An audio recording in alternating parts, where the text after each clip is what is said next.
Malumunuz olduğu üzere ilimizde 2017 yılında başlatmış olduğumuz Okumuş projemiz mevcuttu.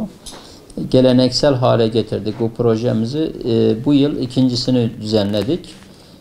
Her yıl 15 Ekim tarihi itibariyle ilimiz genelinde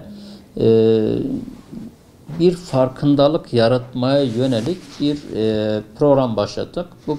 Şimdi bu projemizin devamında malumunuz olduğu üzere gündüz okullarımızda bu faaliyetimizi sürdürürken akşam evde ailelerimizle birlikte de bu programın devam etmesini istiyoruz. Yani ilimizde kitap okuma bilincinin yaygınlaşması, ailelere, anne ve babalara kadar inmesi noktasında da bir çalışma başlattık. Bu çalışmamızda da Muş okuma saati başlattık.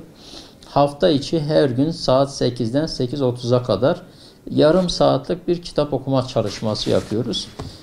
Buradaki mesajımız da özellikle evde anne babayla birlikte, ailedeki diğer kardeşlerle birlikte bir okuma saatinin oluşması, bir okuma düşüncesinin oluşması, çocuklarımızın evde de kitap okuma alışkanlığının yaygınlaşmasına yönelik ve burada da anne ve babalarımızın desteğini almaya yönelik bir çalışma söz konusu. Bu çalışmada her akşam ben İl Milli Eğitim Müdürü olarak okul müdürlerimize mesaj atıyorum. Okul müdürlerimiz öğretmenlerimiz de velilerimize atıyor ve böylelikle saat tam 8 olunca herkes kitap okuma faaliyetine başlamış oluyor. Muş okuma saati başlayınca da şehrimizde sessizlik istiyoruz. Hepimiz biliyoruz ki bizim dinimizin ilk emri, vahyin ilk emri yaratan Rabbinin adıyla okudur. Yani bizim Kur'an'ımızda, bizim kitabımızda ilk emir okuyla ilgilidir. Dolayısıyla bizim hem bir Müslüman olarak hem sorumlu bir birey olarak okuma noktasında, okuma düşüncesi noktasında bizim gerçekten ciddi manada bir yol kat etmemiz gerekiyor. Maalesef bölgemizde işte kırsalımızın çok yaygın olması, kırsalda yaşayan insanlarımızın çok fazla olması sebebiyle okumaya ve okuma faaliyetine, kültürel bilinçlenme faaliyetine yeterince zaman ayrılmıyor.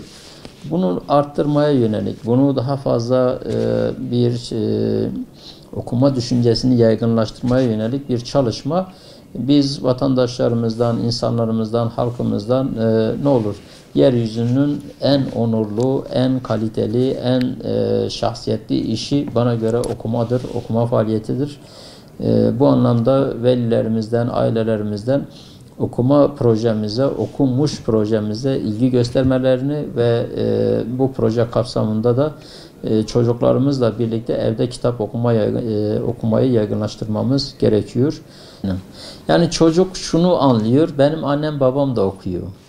Benim yaptığım faaliyetin ne kadar kıymetli olduğunu onlar da çocuğa anlatmış oluyorlar. Dolayısıyla çocuklarımıza destek vermek istiyorsak, çocuklarımızın eğitimini güçlendirmek istiyorsak onların kitap okuduğu saatte bizim de kitap okumamız lazım. Ve bu vesileyle çocuklarımızda kitap okuma alışkanlığı temel ihtiyaç haline gelecek. Yani nasıl diş fırçalamak bir ihtiyaç ise, nasıl işte el yüz temizliği yapmak bir ihtiyaçsa, kitap okumak da aynı bunun gibi temel bir ihtiyaç haline gelecek ve çocuklarımız okuma anlamında, öğrenme anlamında, kavrama, düşünme anlamında, kültürel birikim anlamında gerçekten ciddi manada bir yol kat etmiş olacaklardır.